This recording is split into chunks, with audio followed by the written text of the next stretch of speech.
Welcome back to the program. My name is Scott. Today, we open a door to an incredible triumphant story of faith and the redemptive power of Jesus Christ. Our guest is JM, whose journey is a testament to how God can turn the darkest detours into a divine destination. JM, born and raised in Queens, New York, first encountered the Holy Bible as a historical text in a college course and was quickly captivated. Through the prayers of loved ones, he accepted Christ's gift of salvation around Easter 2011. God led him on a years-long journey of growth and discipleship, which included attending a strict discipleship home in Illinois in 2013 and a Baptist Bible college in California. By 2017, JM moved back to Queens. His heart turned away from Christ, focusing more on political and cultural battles. He traveled the country for political work, but eventually found himself in a dark and bitter mental state. At the onset of the 2020 pandemic, his life took a seismic turn. JM was entrapped into committing a crime and sent to prison.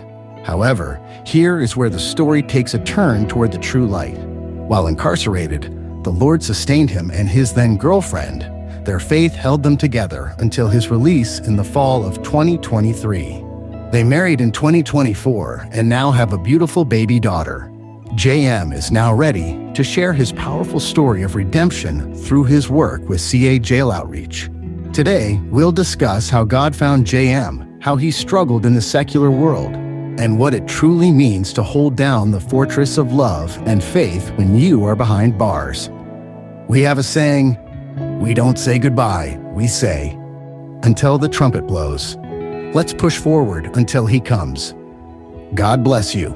Please welcome JM, also known as a voice from the inside. This is his story brought to you by Steve and Trinity from the CA Jail Podcast digital team. Thank you, Scott, for that excellent introduction. We're absolutely thrilled that you're part of the CA Jail Outreach digital community team. We're beginning a deep dive today into a topic that, well, it requires intense vulnerability, and it's based on a remarkably powerful firsthand account. Welcome, everyone, to Growth Journey, a deep dive podcast. Our deep dive today is entirely built upon a really profound memoir. It's written by someone identified as a voice from the inside, an individual who actually spent significant time in federal prison. Right. And for you, the listener, we just want to clarify the purpose behind this format, why we're doing it this way. You see, by presenting this deep dive as a podcast, well, it allows the author more time. Exactly. It frees him up to dedicate that time to other vital initiatives within the community. Sharing his story, his life, really, to help others maintain their relationships intact while they navigate the correctional system. Mm-hmm. This memoir is essentially his roadmap, isn't it? For endurance and hopefully reunion. That's a great way to put it. Our mission here is to get a clear, unvarnished perspective on the soul-stretching pain, as he calls it, and the practical hardships, too, the stuff that comes with incarceration for both the person inside and the loving partner waiting on the outside. Yeah, and we're focusing specifically on how a couple overcomes that huge challenge of time and distance. The big question really is, how can a relationship survive, maybe even thrive, when it's stripped down to its absolute barest essentials? It's a tough question. Okay, let's unpack this. We're dealing with really high stakes here and some unique terminology the author uses. Things like soul-stretching pain and referencing the strict Spartan nature of a prison relationship. Right. That right there signals this isn't your typical long-distance situation. Yeah. Not at all. So the memoir kicks off with this intensely clear premise. Incarceration is a living nightmare. A truly devastating consequence of poor decisions. That's how he frames it. But for the couple who is committed to staying together, it forces this serious, often brutal kind of commitment, compounded by just immense difficulty. We really need to dig into what the author means when he calls this a Spartan relationship. What does that look like? Well, what's fascinating, I think, is the analogy itself. It's very precise, historically and functionally, to the ancient Spartans. They valued discipline, resilience, minimalism, focusing only on the essential. And a relationship inside the correctional system is similarly stripped down. Or maybe you could say surgically reduced to its absolute core functional components. It's not just a metaphor he's using. It's a detailed accounting of what the system allows and, crucially, what it forbids. Okay, so for listeners who've maybe only experienced standard relationships, what are those minimal components, the things that have to sustain the connection under this system using the memoir? He details three main things. All the richness we normally associate with a shared life, like shared meals, just being physically present, spontaneous interactions, all that is gone. It's replaced by three tightly controlled methods. First, you have the essential emotional connection maintained through physical love letters, actual paper letters. Later. Second, the voice connection. That's limited to a once daily 15-minute phone call. Just 15 minutes. Wow. Daily, but only 15 minutes. Exactly. And third, during the rare monitored visits, the physical connection is reduced to minimal contact. We're talking a hug and a kiss, often just at the start and end of the visit, and that's it. That's the entire sort of nutritional content for the relationship, and it has to sustain them, sometimes for years. And even that minimal contact, the physical and the time, it just highlights the extreme vulnerability, doesn't it, being in that environment. The author points out that even this lifeline, these small things, they can be instantly removed. Instantly, yeah. We saw that devastatingly during the COVID-19 pandemic. The Bureau of Prisons completely suspended visitation. Yeah. It just reinforces how fragile that bond is when it's entirely dependent on institutional approval. Exactly right. And the outside partner is, effectively, as the author puts it, holding down the fortress of love, often completely alone. When the memoir looks for a comparison in society, it compares this psychological duress to military separation. Oh, okay. That sense of longing and psychological duress that a spouse might feel waiting for a loved one deployed overseas. I appreciate that comparison. It gives a frame of reference. But the author immediately follows up with a crucial, really heartbreaking difference. We need to spend a moment on this. Yeah. While the psychological separation might feel similar, this path carries none of the honor nor benefits that come with overseas military service. That distinction is absolutely paramount. You hit the nail on the head. Military service brings a certain honor, cultural recognition, often governmental support, a clear sense of purpose or mission, usually. Right, there's a framework around it. Yes. Incarceration, on the other hand, brings social stigma, shame, judgment, crushing financial hardship. And all of that comes without any accompanying safety net. So the person on the outside isn't just enduring separation, they're enduring separation plus social condemnation. That weight, the shame tied to the conviction, makes the duress doubly hard, much harder. And let's clarify one of the communication methods the author mentioned, truancy-his emails. When you say this relationship is Spartan, how does that specific technology reinforce the constraint? Good question. Truancy, OCSS 8th S for anyone unfamiliar, stands for Trust Fund Limited Inmate Communication System. And it is not like sending a normal email, not at all. It's heavily monitored, it's subject to delay, and critically, it's paper use. Ah, paper use. Yes. Every single message costs money, either for the inmate or the partner outside, so it's not this instantaneous free flow of thoughts you might have with regular email or texting. It's a tightly regulated, costly, and non-private exchange. It forces communication to be very careful, curated, often quite terse. It absolutely reinforces that Spartan nature. Okay.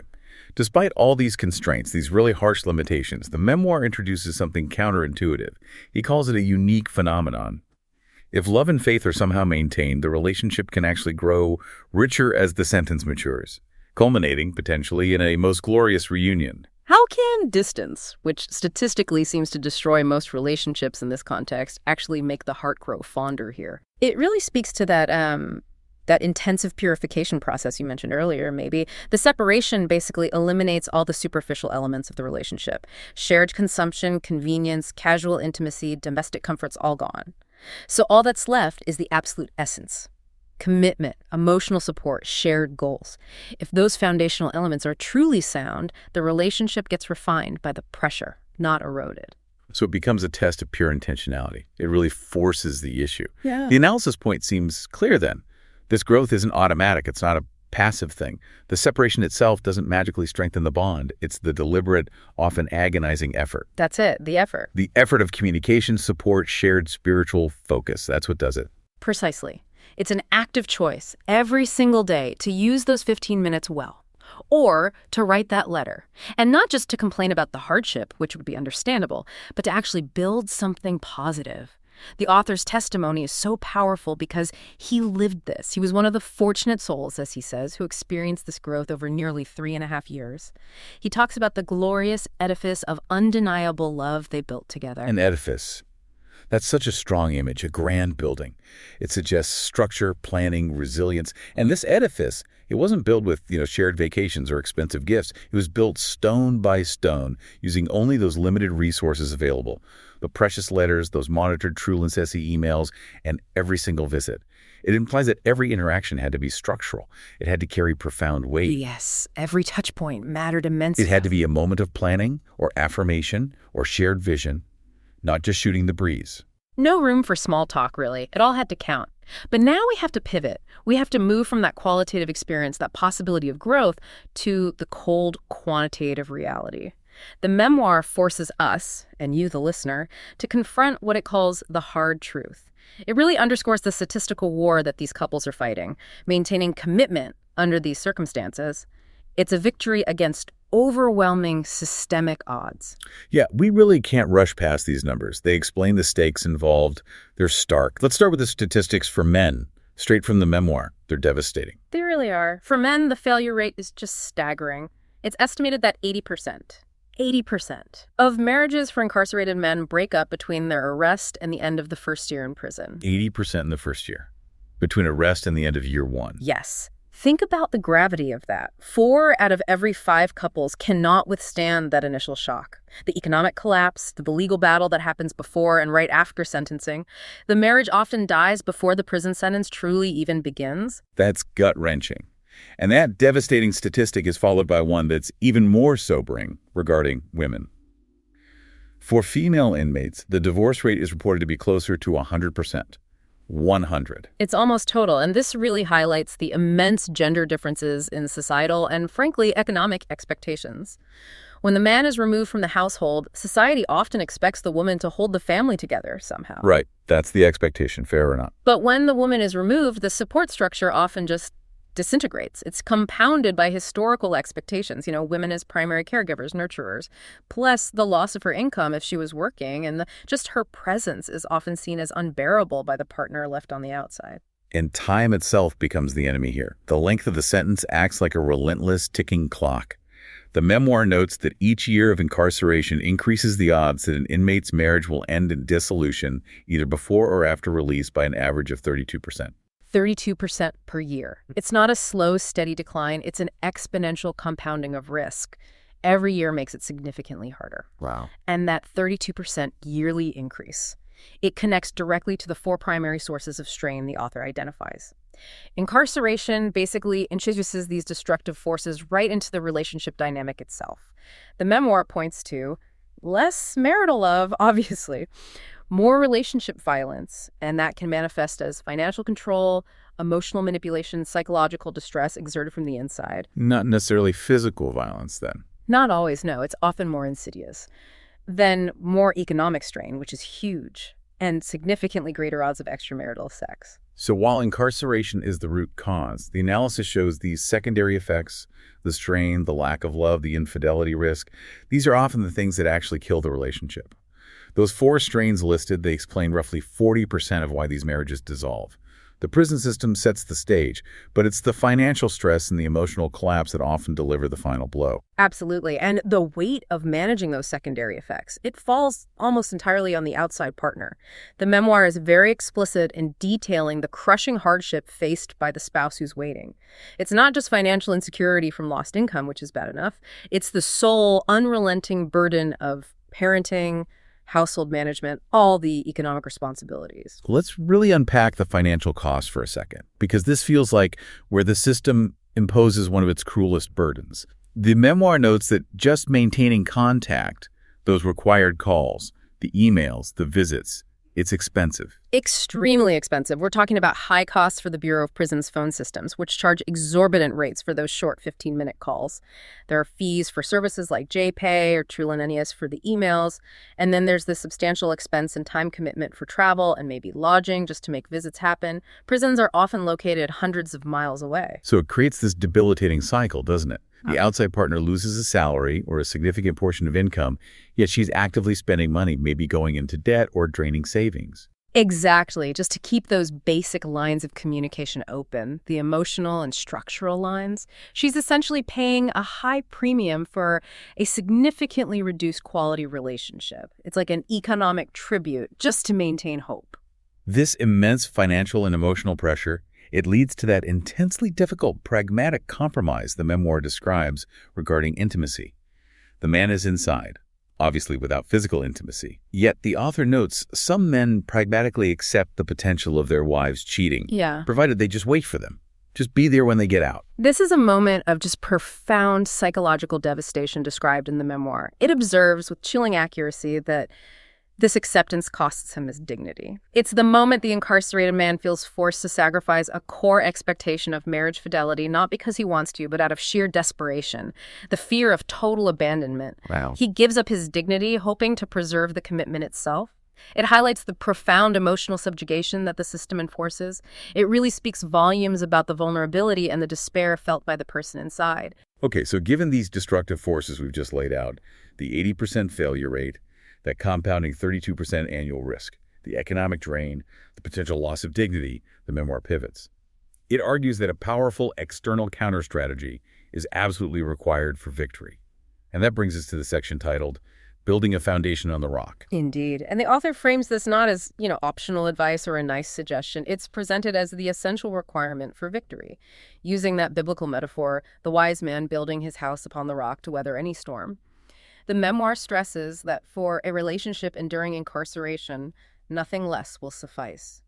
The implication is that this challenge is so uniquely severe that a purely secular or material foundation, it will inevitably crumble under the strain of time and distance. It just won't hold up. The core belief articulated here is that if a couple is truly devoted first to God and then to each other, victory is possible. Regardless of how severe the storm gets, there's this deep conviction that God is greater than the bounds of time and space that includes sentences and prison walls. And this is the revolutionary shift in perspective. Yeah. This is what potentially allows the relationship to survive those grim statistics we just talked about. If your anchor is spiritual, it exists outside the prison's jurisdiction. Right. That's a powerful way to think about it. It's impervious to the BOP's rules. It's unaffected by the cost of phone calls. It's immune to the shame imposed by society. It provides a shared, untouchable reality for the couple, something the system can't take away. To make this foundation concrete, the memoir provides two specific scriptures, King James Version scriptures. They act almost like the structural blueprint for building that unshakable foundation. Right. The first scripture establishes the primary mandate, ensuring that the commitment to God actually precedes and empowers the commitment to the partner. This is Luke chapter 10, verse 27. It mandates, "Thou shalt love the Lord thy God with all thy heart and with all thy soul and with all thy strength and with all thy mind, and thy neighbor as thyself." So, the incarcerated individual needs to first secure his own identity and worth in his faith before he can reliably commit to the incredibly arduous task of sustaining his relationship through all that hardship. Okay, so that's the individual anchor first. And the second passage, it directly addresses the power of the partnership itself, recognizing the strength that's gained when two people are unified under that higher commitment. Exactly. That's Ecclesiastes chapter 4, verse 12. It states, "And if one prevail against him, two shall withstand him, and a threefold cord is not quickly broken." And the analysis of that threefold cord is really key to the memoir's whole thesis. It's not just the two spouses desperately clinging to each other, which, as the 80% failure rate shows, is often tragically insufficient. Right. Two strands might not be enough here. Precisely. It's the inclusion of the third strand God which provides that non-breaking strength. The strength needed to absorb the systemic shocks of incarceration. All right, so with that spiritual bedrock established as essential, the memoir then offers some intensely actionable, very practical guidance, and it focuses primarily on the partner on the outside, the one waiting. This is really where the rubber meets the road, isn't it? And the author promises that the hard work, the patience, it will not be rendered in vain. Yes, and he powerfully re-emphasizes that building metaphor we talked about earlier, Right. reminding the waiting partner of her profound role in this. Every phone call, every letter, every single visit is a stone placed one upon another, reaching ultimately up into a glorious edifice of our love. It reframes what might feel like a daily grind into a vital architectural effort. Each action builds something lasting. I like that. The first crucial block of advice focuses on self-preservation, really, and stability at home.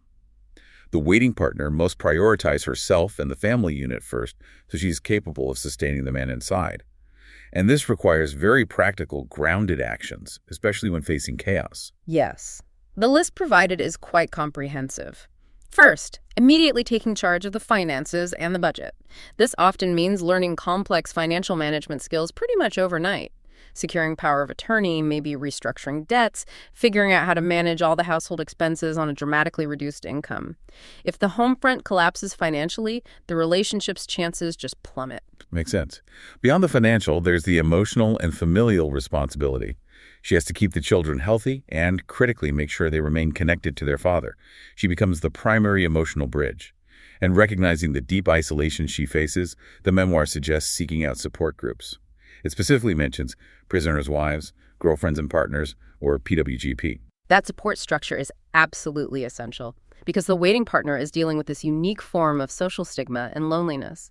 The isolation can be profound. Her husband is gone, but she isn't really single. She often bears the stigma of his prime, and she has to navigate this complex, often inhumane institutional bureaucracy, usually all alone. Connecting with groups like PWGP helps mitigate that emotional fatigue. It provides practical advice from others who've successfully navigated the system. It's invaluable. Okay, so moving from self-care to directly nurturing the relationship itself, the memoir stresses that the waiting partner is the key. The key to keeping communication open and ensuring the inmate remains connected to the family. They really are carrying the torch of hope. Intentionality is paramount here. Absolutely paramount. They have to utilize those costly, limited methods, the letters, the emails, the visits consistently. We know from research, not just this memoir, that increased family contact is repeatedly identified as pivotal to maintaining ties. When the man inside loses his connection to the outside world, despair can really set in. And the likelihood of success, both during the sentence and upon release, it just decreases dramatically. Now let's talk about the quality of that interaction. Yeah. Because that's perhaps even more important than frequency when time is so incredibly limited. The author advises communicating desires and needs openly, using this time to strengthen communication skills. Right. This is seen as a protective factor against the relationship dissolving. If a couple can learn to speak honestly, openly, directly under the rigid constraints of a 15-minute monitored phone call, well, they'll likely have profoundly robust communication skills when they're finally reunited. This time, as difficult as it is, should be used to sort of rehearse a healthy, functional relationship for the future, not just constantly reporting on the daily traumas of the present. That's a great point. And there's a crucial emotional tip given specifically for the outside partner. Try to avoid dwelling on the incarceration itself during interactions. Instead, the focus should be on maybe fun, lighter topics, like sports, movies, or their shared religious faith. This is vital, truly vital for the survival of the man inside. He is already completely immersed in the darkness and negativity of the system 204/7. The spouse on the outside needs to be the source of light, the connection to a future outside those walls. By focusing on shared interests, positive things, their faith, she ensures the relationship remains a beacon of hope and affirmation, rather than just becoming another constant reminder of the painful separation. And finally, that foundation of faith comes back to the forefront. The advice is to maintain faith together, using this challenging time to grow from the inside out, as the author puts it. Yes, this involves active participation. Things like discussing the Bible together over the phone, maybe reading the same passages separately and talking about them, praying together during calls. It ensures there's a spiritual synergy, so they're hopefully growing in the same direction despite the physical distance. And the memoir offers this really powerful final perspective that kind of encapsulates the whole path to victory. Ultimately, the societal labels, convicted felon, criminal, ne'er-do-well, those don't matter in the context of this commitment between the couple and God. What truly matters is Christ, the commitment to the spouse, and the willingness to learn from past mistakes. The author validates this entire journey with his own experience, offering this profound reassurance. Victory is possible, it has been done, and love is being held alive and waiting out for right now. And that conviction, rooted in resilience and faith, it really feels like the only way presented to successfully weather that statistical storm of incarceration. #outro. Wow. This deep dive into the memoir of A Voice from the Inside, it's provided such a crucial dual perspective, hasn't it? On one hand, the immense, just crushing pressure placed on relationships by the system, and on the other, the specific actionable strategy required for survival and hopefully eventual triumph. We've seen the really sobering statistics that 80% failure rate is hard to forget, but also the power of intentional communication, essential self-care, and building that foundation on unwavering faith. Absolutely. The raw honesty contained in this memoir is just invaluable for anyone walking this incredibly difficult path. Today's insight comes to us from a voice from the inside, an individual who recently walked the difficult path of incarceration and reunion. They offer an unvarnished, first-hand account of the soul-stretching pain and practical hardships, from the strict Spartan nature of a prison relationship to the deep emotional toll it takes on a loving couple. This perspective is raw, honest, and comes directly from someone who has overcome the challenges of time and distance. Thank you for sharing your powerful testimony with us. We definitely want to thank CA Jail Outreach for hosting this deep dive and for their unwavering dedication to sharing hope and truth through these powerful narratives. We encourage you, the listener, to explore their work and maybe some of the resources mentioned today using the link provided in the description. A Voice from the Inside did a truly great job with this memoir. We'd like to express our sincere gratitude for providing it. It really does serve as a true guide for endurance, a testament to hope. Until the trumpet blows, wishing you a fantastic day. We just want to take a moment to say a profound and sincere thank you. Your support, your time, and your engagement mean the world to us. We couldn't do this without you. And before we sign off for today, we want to make sure you know the best ways to stay connected. Please make sure you follow us on all of our social media sites. That's where you'll find daily inspiration, updates, and sneak peeks. And of course, look us up on the website for deeper content and resources. All of the links and specific information you need to follow, visit, and connect with us are available right now in the description box of this episode. Finally, we'll leave you with the wisdom of our CEO and founder, David, who always reminds us, helping is ordinary, adding ice makes it extraordinary. Thank you again for joining us. We look forward to connecting with you again soon.